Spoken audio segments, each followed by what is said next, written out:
back to my channel, and today I'm at Tuckahoe Library in the Henrico County Public Library System in Virginia. Behind me, over here, we have Tuckahoe Library.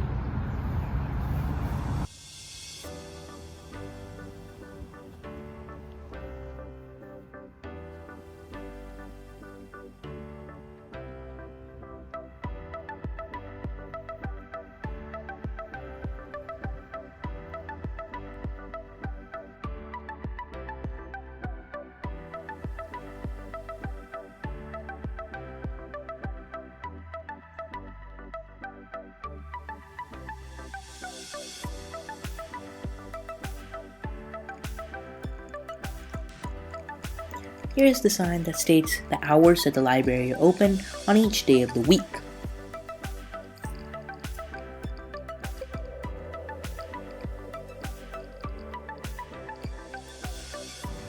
We are officially entering the library.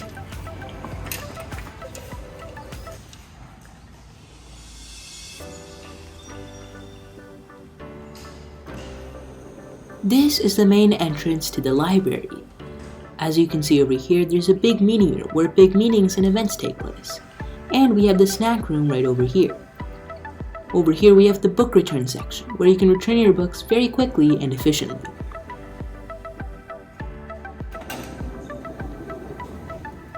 Right ahead of us is the main desk in the library. This is where there are multiple librarians that can come and help you get a library card, check out books, and do other important stuff in the library. Over here we have the new arrival section, where newly published books are placed. Right now we are approaching the children's room, which is a section of the library where there are a variety of books for children.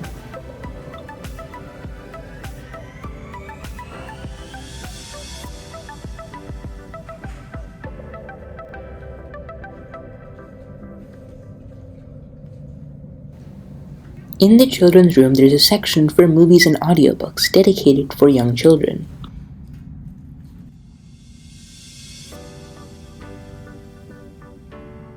Over here we have the computers section, where students with a library card can come and use the computers for school projects or to just find out where books are in the library. Over here we have the express checkout, where students can check out their books by themselves and quickly.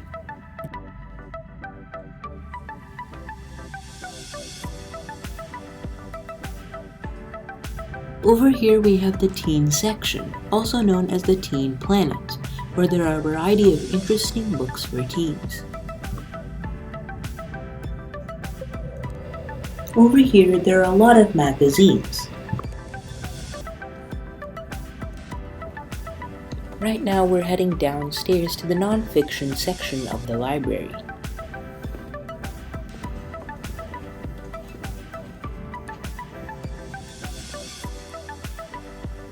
It is important to realize that the non-fiction section is a much more professional place than the children's room. This is because it's very quiet down here in the non-fiction section.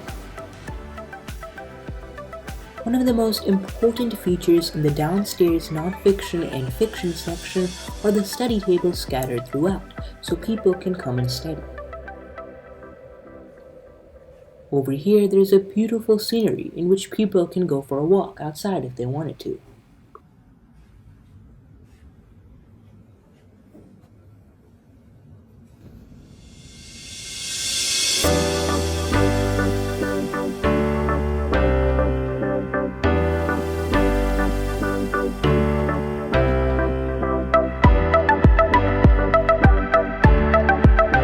One of the most important sections of the library is the fiction section, where books are arranged by the author's last name.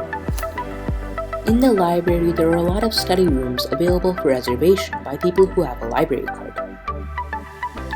As you can see over here, the common features of a study room involve a desk with multiple seats and a whiteboard. Today, I'm going to be talking with Amanda Sullivan. She is going to talk to us about the special features of the library, which many of us don't know. So let's watch the interview. Okay.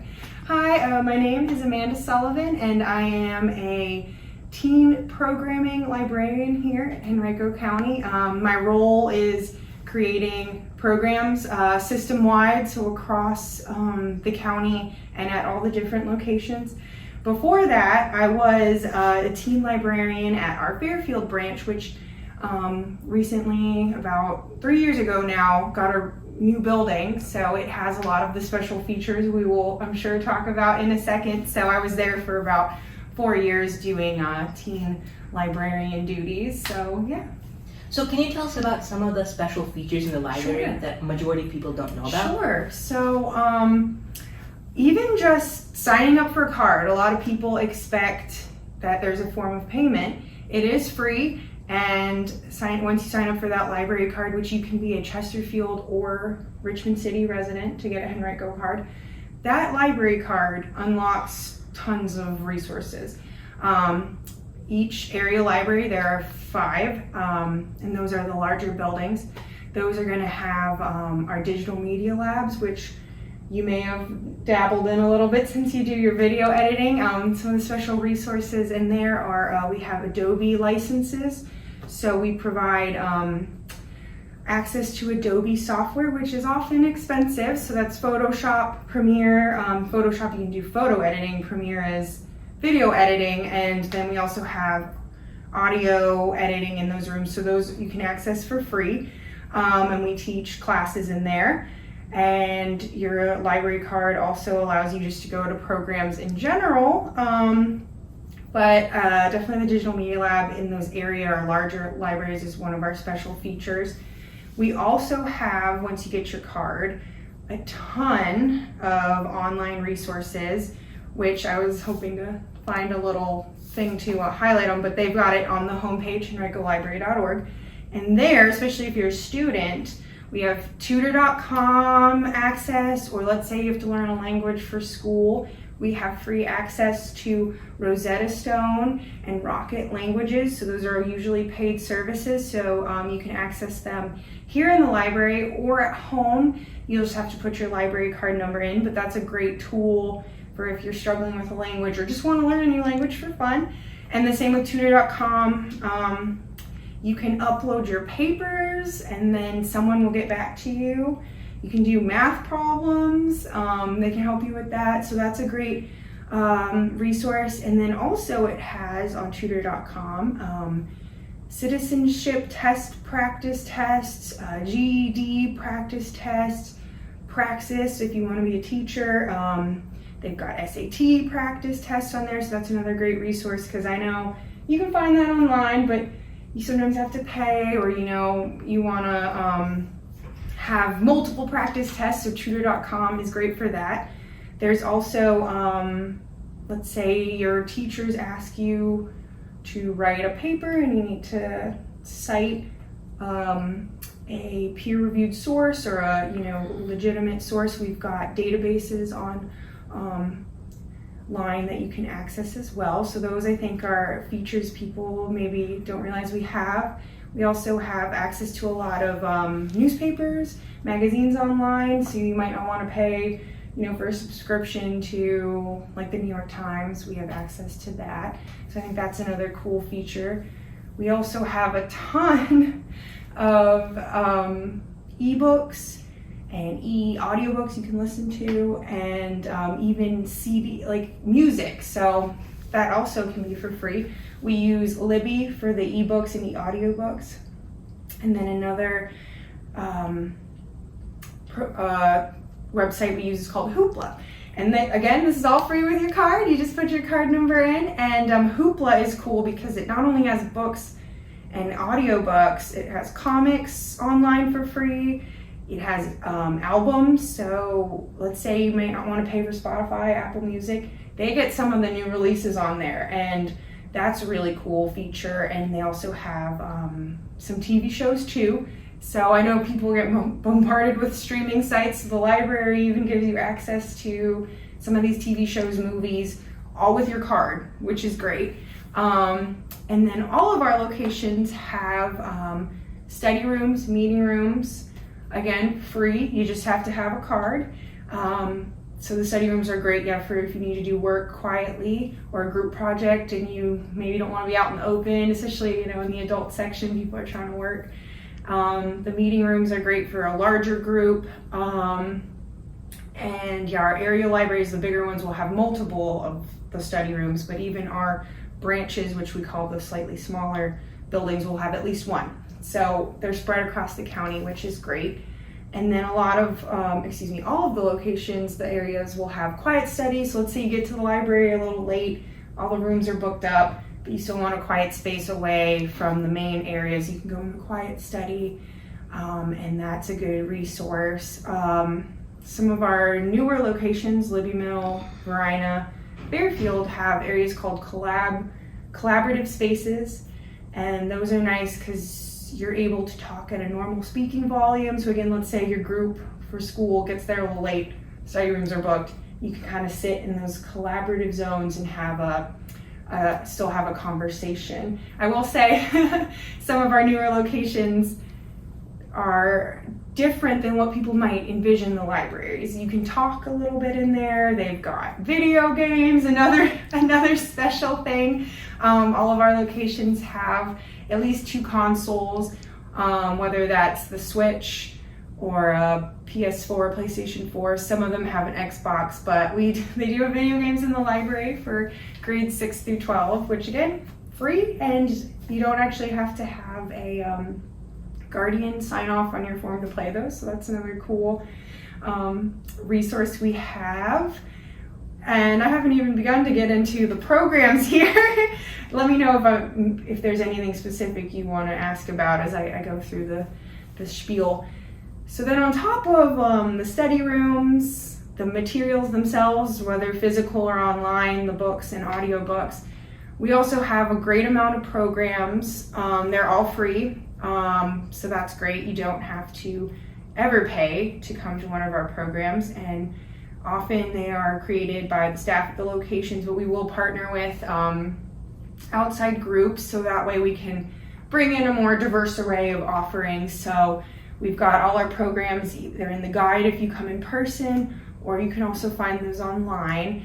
And those range from book discussions to regular computer classes on Microsoft products, how to podcast, are the programs just like more educational side, or are they also extracurriculars dealing with those? Sure. So some are educational, mainly I feel like the adult offerings tend to be more, and we do have some that are strictly the classes, like the computer classes.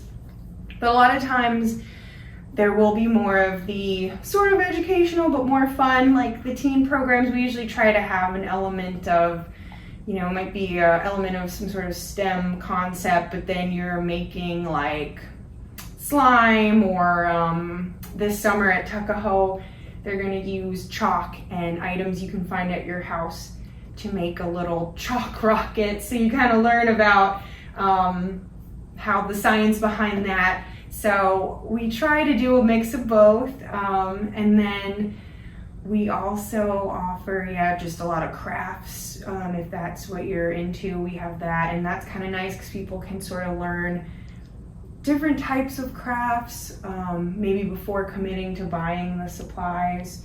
So it's nice, like we have crochet clubs at some of the locations, and they'll often have the materials you can borrow. So that's kind of nice before you go and spend money on that kind of stuff if you maybe don't like it.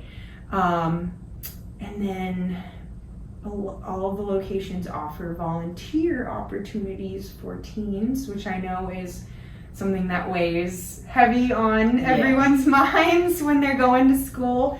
So we have a couple different options. So just one point that I want to talk about is that, like, since I'm in the IB program at Moody, we have like a required SAA hours program or SSA hours that we have to do, service as action. And as you can see, if you go to the library, you can get some community service hours, and this is very important, so it's useful. I know, I was looking for our handout, but I know y'all have to get 15 hours, right, for the IB program. So we've got a couple options that students can choose. So I know the IB starts in middle school, and we have 2 options for 12 and up. because I know it's hard when you're that age to find volunteer opportunities, or a lot of times they make, the parents stay with you or a guardian, and not everyone can do that. So we've got something called Read and Review. And again, this can be found on henricolibrary.org/read and review. And that is a cool way to earn hours. You can read our new books, which each location can show you where our new books, they have a special sticker. Or let's say we also accept books that have been published within the last 2 years. But you read these new books and you review them for us, because as librarians, we try to read as much as we can, but we can't read every book. So this way y'all help us out by reviewing the newer titles. And then you do a little review. They ask 3 questions online, kind of like your personal thoughts on it, cover the plot a little bit, no spoilers of course. And those reviews, you can get 1 or 2 hours per review. And we let y'all get hours, or about 10 hours per semester for that. And 2-hour reviews, we also post on our blog. So that's cool. You get to be published on the blog, and also a way to read what other people are reviewing too. So that's one option for the IB kids, or if you're 12 and up. The other option is the area libraries, which Fairfield, Libby Mill, Tuckahoe, Twin Hickory, Varina, all have a group called the Teen Advisory Board. They meet once a month, and they help the librarians at those locations plan programs to create, do other service projects, community projects like letter writing to veterans, or making toys for the Henrico Humane Shelter. So they do a variety of stuff, and a lot of them will often create a big special program for kids. Like I believe Tuckahoe does a big carnival for the kids once a year. So Teen Advisory Board is another cool way to get hours, and you kind of get experience being on the advisory board and meeting your peers. So that's a great option too. It does only meet once a month for about an hour, so I know it's a slower way to get hours, but it's a fun way, I think. And then once you are 14, you can apply to be a volunteer, which most libraries have the program. Some unfortunately don't necessarily have the workload to offer it, but most of them do. And a volunteer does more of the library work. So you'll be shelving the books, you'll be helping prep with programs, you'll, we call it shelf reading. It's a little tedious, but it's when you check to make sure everything's in order on the shelves, because a lot of times people will grab books and just shove it back, so you help us out with that. And other little library related work or office related work, like sometimes you'll be folding brochures, but that is a volunteer option for when you're 14 and up. So I know the IB program can't quite do the volunteer yet, but thankfully we've got the Read and Review. And then a lot of locations now have begun to offer a community service night a couple times a year, where you can go for about 2 hours and work on whatever project they put out. So that's another great way if you're maybe like 1 or 2 hours behind and you need something. So a lot more locations have started to offer those community service nights throughout the year. So many people, especially from other countries who immigrate to America, just think that the libraries just have non-fiction books. They don't have fiction books. So are the libraries here very diverse with like a lot of categories of books for all ages? Yes, we do keep it pretty standard, like you mentioned, non-fiction, fiction. Because I know some of the high schools and middle schools will pull them out by genre. We do that a little bit in the teen area. So primarily you're going to have an adult section that's going to have fiction, nonfiction, graphic novels are pulled out, which is nice, and then DVDs. And then all the locations also have a dedicated teen area. And in the teen area, again, you have your fiction, nonfiction, but what's cool about the teen areas is then they do separate some out by genre. So let's say you want to read something sad, they call it the cry section. They've got a love section and imagination, so it's more fantasy, sci-fi world building. They've got a horror section. So the teens is a little more pulled out by genre, which I'm actually going to backtrack to adult. They do pull out mysteries in adult. Some of the other locations, depending on what's popular, and they're because as you've mentioned, Henrico, it's a big county, so there's different interests across the county. So some locations will have other genres pulled out, even in adult, like romance or urban fiction, they call it, where it's more like set in a cityscape. I believe Glen Allen has a Western section. And then poetry can be pulled out at some of them. And so there is a little bit of a mix in the adult as well. And then teen pulls them out too. And then children's, they have a bunch of different categories because they have stuff for the parents. They have a family resource corner, they call it.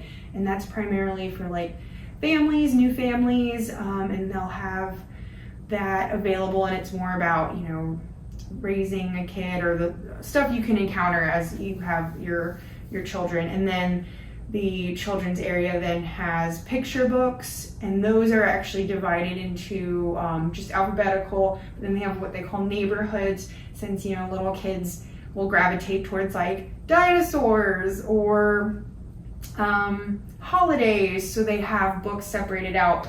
They call it neighborhoods in the children's department. So that kind of makes it easy if you are looking for a specific thing, or let's say your kid's really into trucks, they've got like a truck car section up there.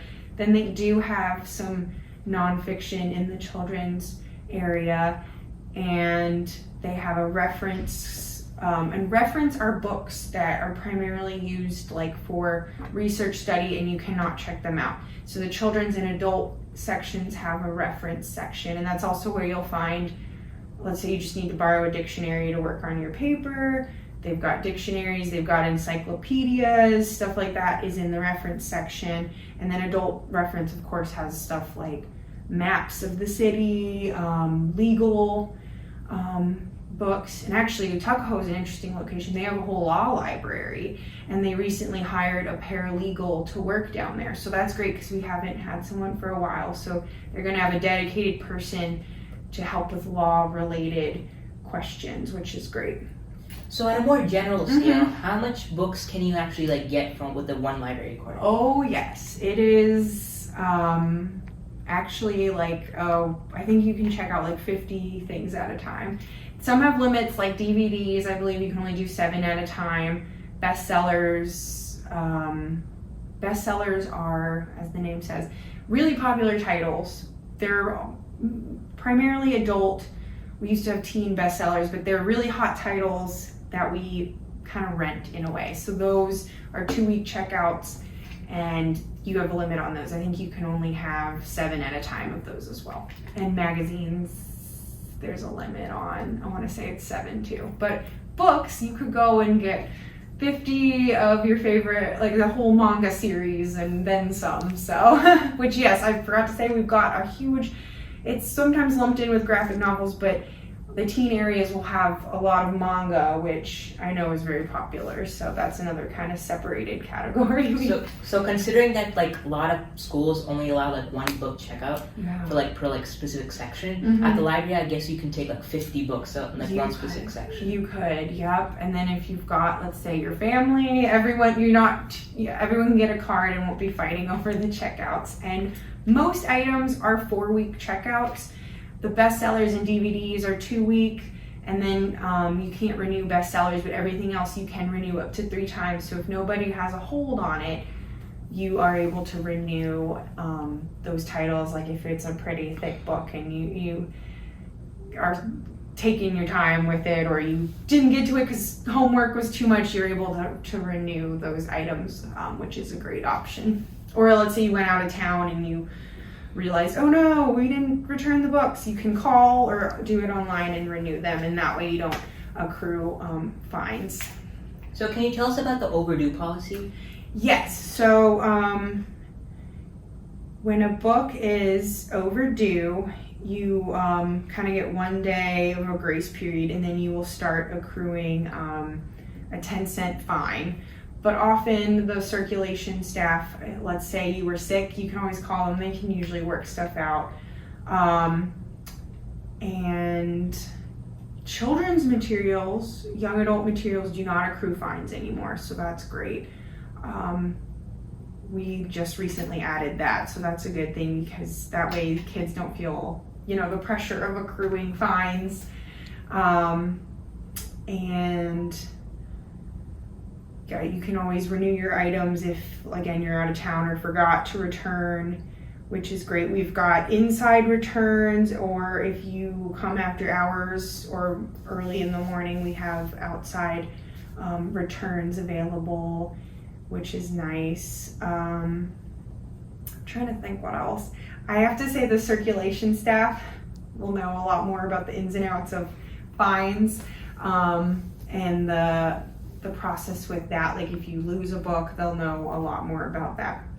But so I know that a lot of people don't have access to internet and Wi-Fi. Yes. So does the library have like free internet and Wi-Fi? We do, and every location it's the same password, which will tell you if you need us. So it's read a book, and once you usually one time you log in, it'll remember. We also offer hotspots. I believe the waiting list is long, but we recently bought several hotspots which you can bring home and use, which is one of the first kind of technology things where you can actually take it outside of the library. So that's a great resource. I know over the summer people mentioned they brought it with them when they were doing road trips, so then that way you have Wi-Fi in your car, or again, even if you just don't have access to Wi-Fi at home, you can check out the hotspot for free with your card. We also extended Wi-Fi further out into our parking lots, because when we were shut down during the height of the pandemic, a lot of people still came to us to use internet, so we stretched the area the Wi-Fi reaches to throughout our parking lot, so people were able to use it in their cars if they needed to. Some of the locations also have laptops that you can check out only in the building, but still if you maybe have a virtual interview you need to do and you maybe don't have a working device, or you don't have, you're running out of data, we have laptops you can use in the library, or if you just prefer working on a laptop over the desktop computers.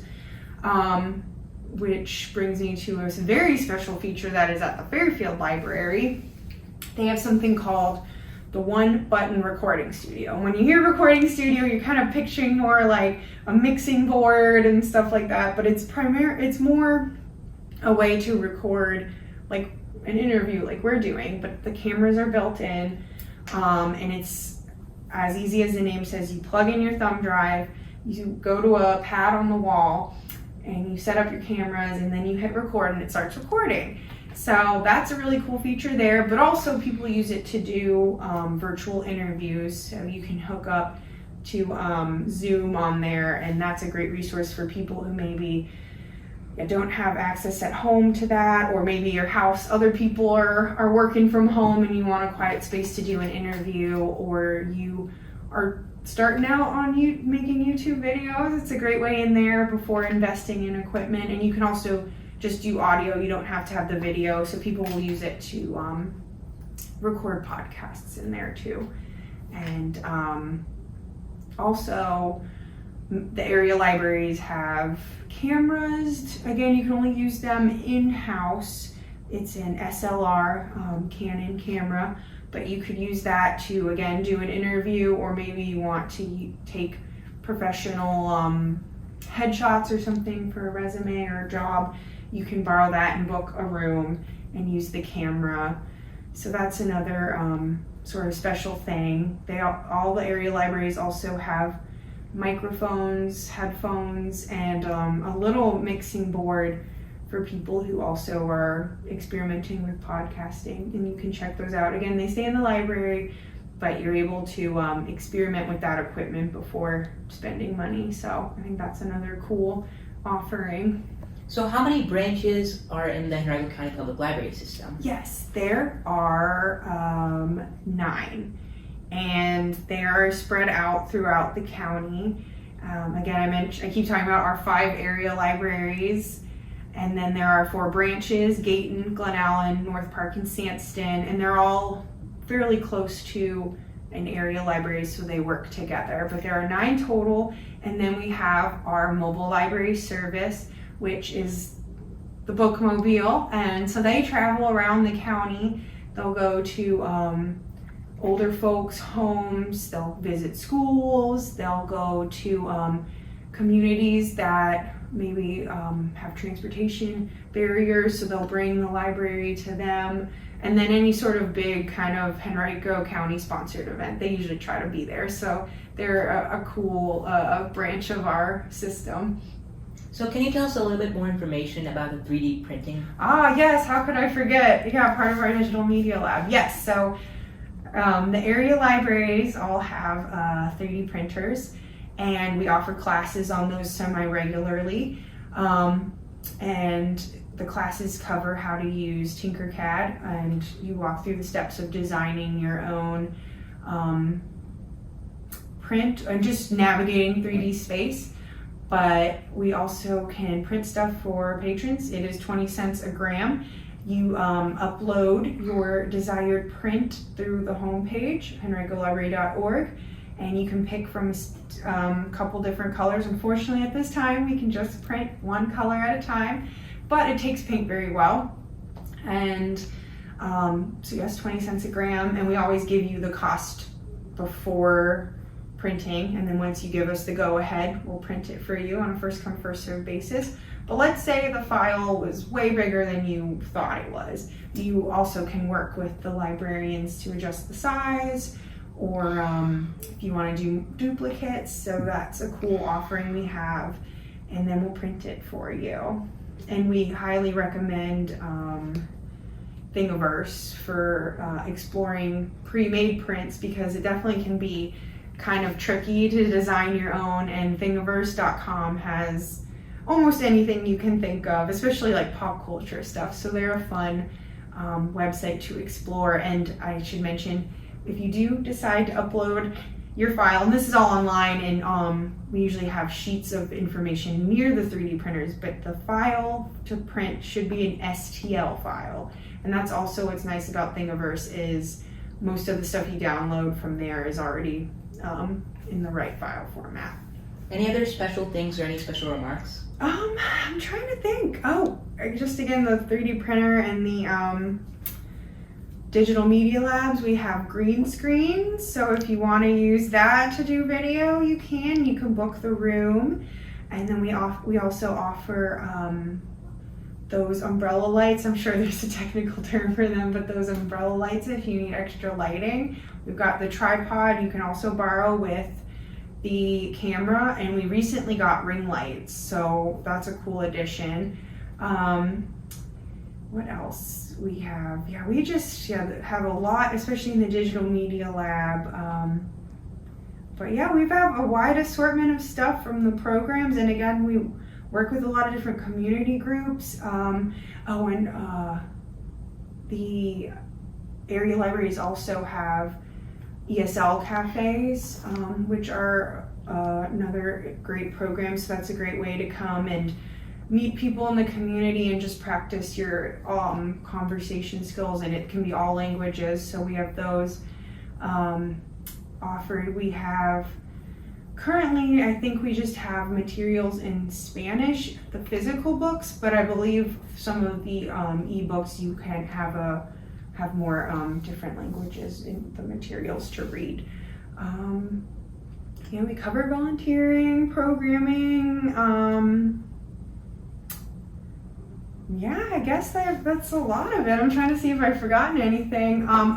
Before we know it, it's going to be our summer reading challenge. So each summer we have a summer reading challenge that you can sign up online, or a staff member can help you in person.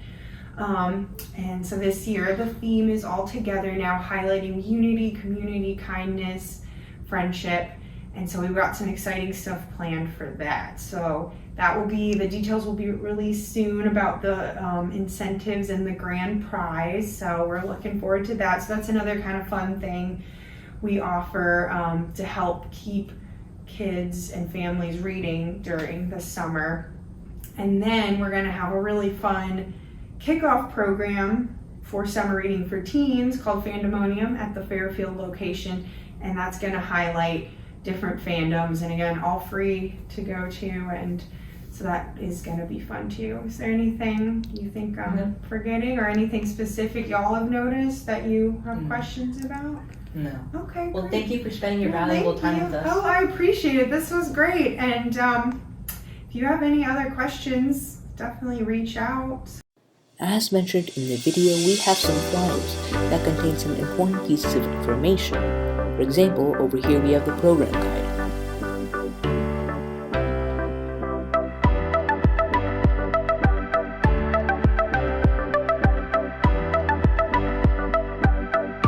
Over here we have the section of the library which contains the flyers for some of the important events happening in the library.